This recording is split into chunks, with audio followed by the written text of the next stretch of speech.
Welcome to psychology sphere. অনেকের একটা প্রশ্ন থাকে যে ম্যাডাম সারাদিন ধরে একটা বিষয় পড়লাম বা অনেকগুলো বিষয় ভাগ ভাগ করে পড়লাম, কিন্তু কিছুই মনে রাখতে পারলাম না। সুতরাং দিনের শেষে গিয়ে মনে হলো যে কেন পড়লাম, সময়টাই তো নষ্ট হলো, দিনটাই তো নষ্ট হলো। বা কোনো একটা জিনিসকে অনেক দিন ধরে পড়ছি কিন্তু মনে রাখতে পারছি না। এগুলো কেন হচ্ছে? এটা হচ্ছে তার মানে এটা বুঝতে হবে তো তোমার বিস্মৃতি ঘটছে। বিস্মৃতি মানে আমরা যেটাকে বলি ফরগেটিং। এটা কি শুধু পড়ার ক্ষেত্রেই হচ্ছে নাকি সব ক্ষেত্রে হচ্ছে?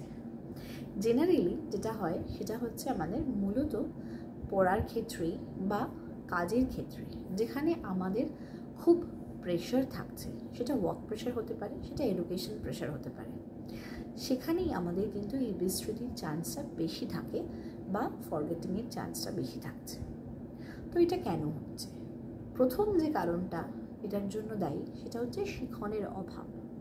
অর্থাৎ আমরা যেটা শিখবো বলে স্থির করেছি, আমাদের উদ্দীপক এবং আমাদের প্রতিক্রিয়া এর মধ্যে একটা গলদ থেকে যাচ্ছে।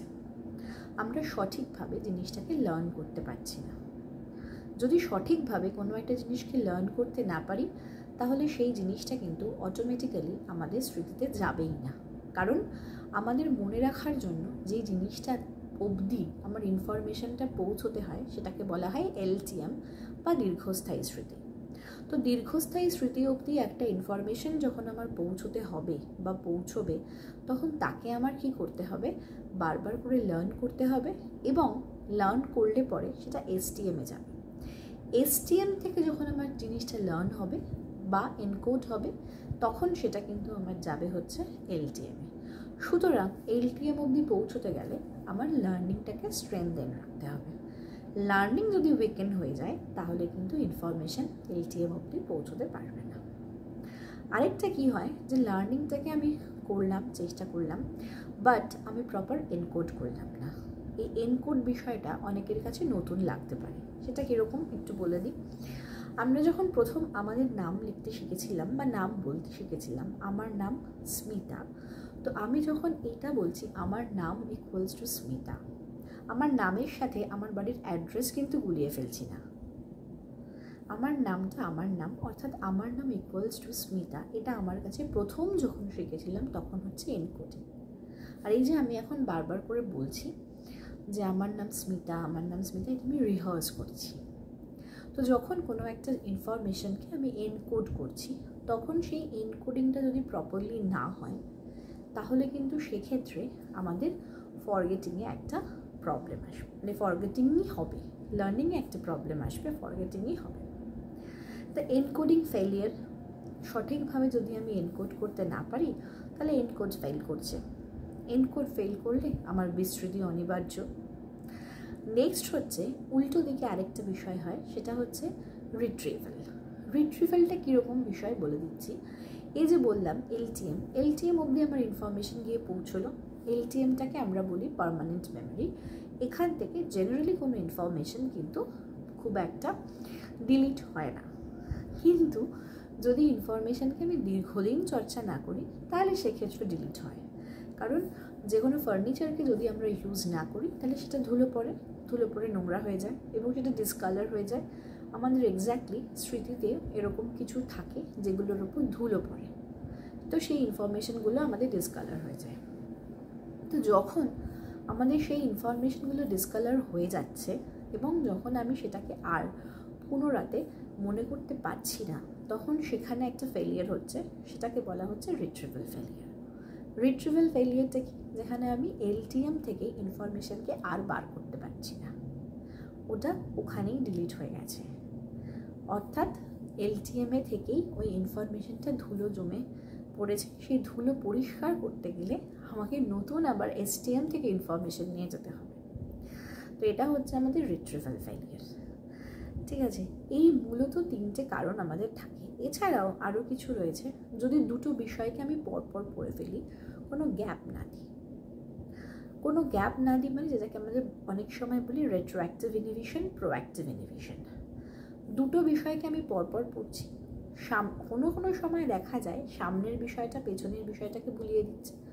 অর্থাৎ আমি যদি প্রথমে ভূগোল পড়ি, পলিটি পড়ি, ভূগোলটা পলিটিকে ভুলিয়ে দিতে পারে, আবার পলিটিটা ভূগোলকে ভুলিয়ে দিতে পারে।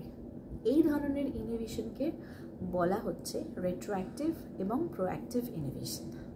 তো এটা কিন্তু আমাদের হয়। তাই জন্য দুটো সাবজেক্টের মধ্যে অন্তত পক্ষে 10 থেকে 15 মিনিটের একটা গ্যাপ রাখাটা দরকার। দুটো শুধুমাত্র পড়ার ক্ষেত্রে নয়, যে কোনো একটা কাজ যদি আমি একটানা করি, তার মাঝে মধ্যে আমার নেচার অফ ওয়ার্কটা কিন্তু চেঞ্জ করা দরকার। যদি নেচার অফ ওয়ার্কটা চেঞ্জ না হয় তাহলে কিন্তু সেক্ষেত্রে আমার প্রবলেম আসতে পারে, মানে ফেটিগড চলে আসতে পারে, মোনোটোনাস এই জিনিসগুলো কিন্তু হতে পারে। ওকে, নেক্সট যেটা রয়েছে সেটা বললাম প্রথমেই, যে আমরা ইচ্ছে করে কোনো একটা জিনিসকে ভুলতে চাই, তাই ভুলে যাই। আবার এই জিনিসটা এখন মনে করতে চাই না, তাই জন্য আমরা সেটাকে অবদমন করে রেখে দিই। এটা হচ্ছে সাপ্রেশন অ্যান্ড রিপ্রেশন।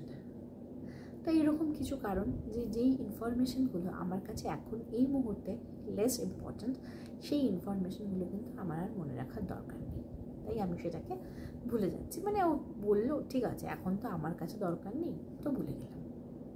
তো কিছু জিনিস ইচ্ছাকৃতভাবে ভুলতে চাই, তাই ভুলে যাই। আর কিছু জিনিস সময়ের কালে চর্চার অভাবে ধুলো পড়ে যায়, এবং যেটা ধুলো পড়ে গিয়ে আস্তে আস্তে ক্ষয় হয়ে যায়, যেটাকে আমরা বলি অবক্ষয় বা ডিকেই।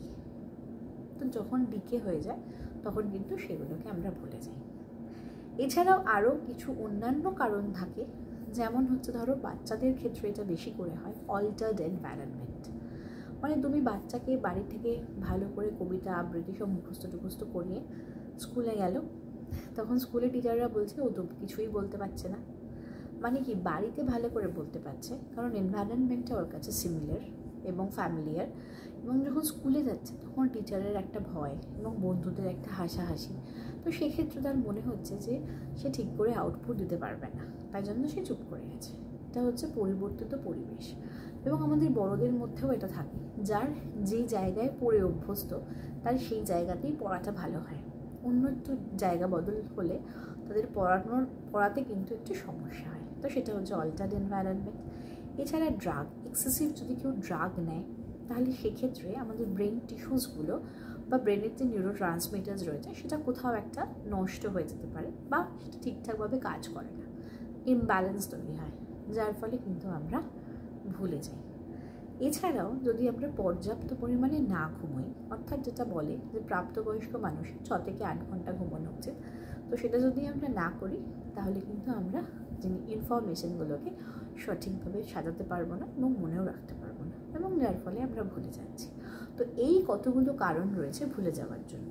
এবং আরেকটা জিনিস যেটা এখন খুব রয়েছে প্রচলিত শব্দ, সেটা হচ্ছে পাওয়ার ন্যাপ। যদি আমরা পাওয়ার ন্যাপ নিয়ে নিতে পারি, মানে কিছুটা ইনফরমেটিভ কাজ করলাম, তারপরে আমি একটা ছোট্ট পাওয়ার ন্যাপ নিলাম, সেটা 10 মিনিট কি 12 মিনিট, সেটা যদি আমরা নিতে পারি তাহলে কিন্তু আমাদের স্মৃতিতে যে কোনো ইনফরমেশন ধরে রাখার ক্ষমতা কিন্তু অনেক বেড়ে যায়। এটা কিন্তু অলরেডি রিসার্চ দ্বারা প্রুভড। তো এই কাজটা যদি আমরা করি তাহলে কিন্তু যে কোনো ইনফরমেশনকে আমরা কিন্তু খুব সহজেই মনে রাখতে পারবো। এবং এই যে কারণগুলো বললাম সেগুলো আস্তে আস্তে এড়িয়ে চলার চেষ্টা করো এবং ইমপ্রুভ করার চেষ্টা করো, দেখবে তাহলে তোমাদের এই প্রবলেমগুলো হচ্ছে না যে সারাদিন ধরে বসে আছি বাট কিছুই মাথায় ঢুকলো না বা মনে রাখতে পারলাম না। ঠিক আছে, এইভাবে আস্তে আস্তে নিজেদেরকে ডেভেলপ করো, নিজেদের হ্যাবিটে পরিবর্তন আনো, দেখবে সব কিছু ইনফরমেশন গুছিয়ে তোমাদের মনে থাকছে। ওকে, তো এই ভিডিওটা ভালো লেগে থাকলে অবশ্যই লাইক করো এবং বন্ধুদের সাথে শেয়ার করো, আর ভালো লেগে থাকলে চ্যানেলটাকে সাবস্ক্রাইব করে দিও। টাটা, থ্যাংক ইউ।